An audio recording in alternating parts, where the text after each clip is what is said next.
APFC appearance. All right, your tail of the tape brought to you by Combat Corner. Javier Muniz, 10-0 against Anthony Guerra, 1-1 as he holds up the paper for his tail of the tape shot. 2-year differential here. Guerra, 1 inch taller. Both come in at the APFC bantamweight limit.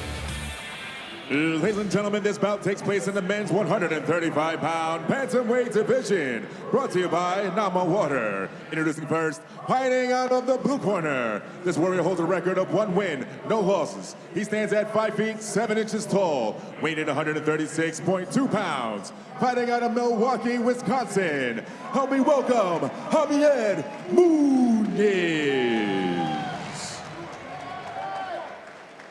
Here's his opponent, fighting out of the red corner. This warrior is a freestyle fighter. He holds a record of 1 win, 1 loss. He stands at 5 feet 8 inches tall, weighing at 136.2 pounds. Fighting out of Chi-Town, Chicago, Illinois. Help me welcome Anthony Guerra.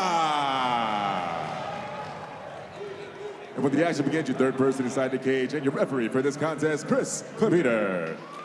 Chris Claviter, third man inside for this contest. We'll say maybe a bit of a typo. Javier Muniz, only 1-0, not 10-0. So a slight correction there. Anthony Guerra, 1-1. This fight brought to you by Nama Water. I wish I had a description on the sponsors. 3 threes. Muniz in the black and red, Guerra in the black and blue. Muniz coming in behind that jab, opts to go for the double leg takedown attempt. Guerra doing a great job stalling him out, sprawling back, not quite giving in. Nice short shot with the left arm from Guerra. Good balance and defense from him here, but opposite a guy like Muniz, who is riding that high of a first-round rear naked choke in February. It's going to be difficult to keep him off you. Muniz adamant in the grappling department of this fight. He obviously wants to get this to the ground, doing some great job, some great cage work here, using that left underhook and just keeping Guerra pinned to the cage. Very interesting equipment. So we have Ant Guerra in the black and blue trunks, but he does have the red wrist wraps, and for Muniz, blue wrist wraps despite the black and red trunks. David, I mean, they're throwing real questions at me here. They're trying to keep us on our toes. I kind of hate that you brought it up because now I'm confused. Oh! I'm more confused by that big knee! I don't think anybody's more confused than Muniz right now. 1:30 left on the clock. Seems like he's recovered. Now lands shots of his own. Muniz pushing forward on Guerra. What seemed like maybe a grappling equation has shifted drastically into the striking domain.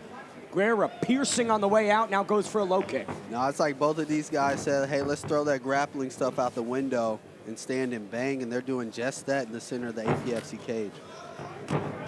Muniz clinching, pushing Guerra up into the cage. A flash knockdown, right? Ones that you see often just get set on the canvas, but not exactly one where you go completely lights out instantly. And Muniz working back to the takedown.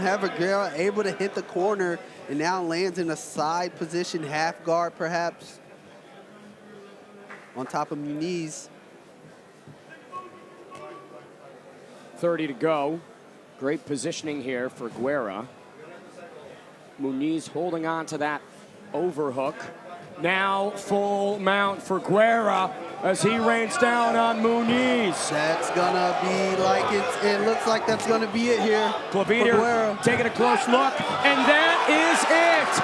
A first round stoppage for Anthony Guerra.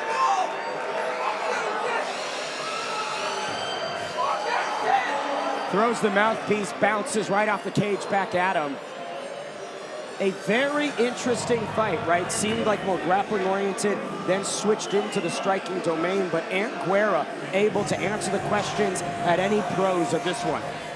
Guerra able to come out on top, man. Did a great job stopping that takedown attempt by Muniz. turned the corner, got to a great position in the half guard, and then once he advanced, just start throwing bombs from the top position. Well, there might have been some slight mix-up on who tapes what color to who or which trunk matches with which fighter. There is no confusion about the excellence in which that performance was. The knee and then subsequent ground and pound following some grappling control moments later. Just too good for Guerra.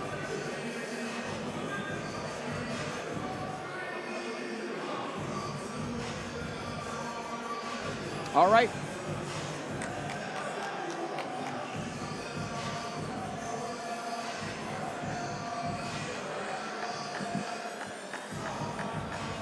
And David, when you think about finishing instinct in the amateur ranks, right, that was a lightning quick progression to get to that stoppage.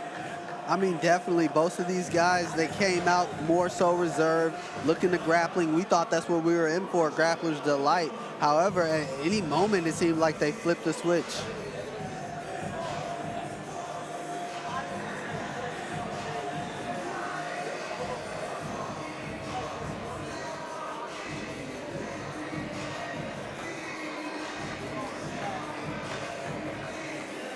All right, to make that stoppage official, we send it inside to Andrew Park.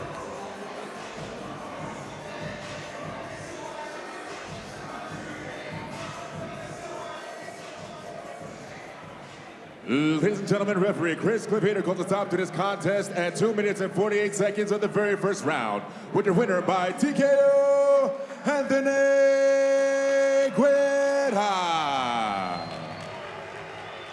Anthony Guerra victorious by TKO. Great sportsmanship there displayed by the now 2-1 product out of Illinois. That Valley Flow Striking Academy, David Evans, is seriously one to watch out for. Mike Valley creating nothing but killers. Guerra planting his opponent to the canvas with a knee and then stopping him with a ground and pound. Hey, he did everything he needed to do to address the strong grappling that Muniz was coming out with. And once he had his opportunity to throw some heat, he did just that. Got into a full mount position, raised his level, and started raining down punches until the ref had no option but to step in.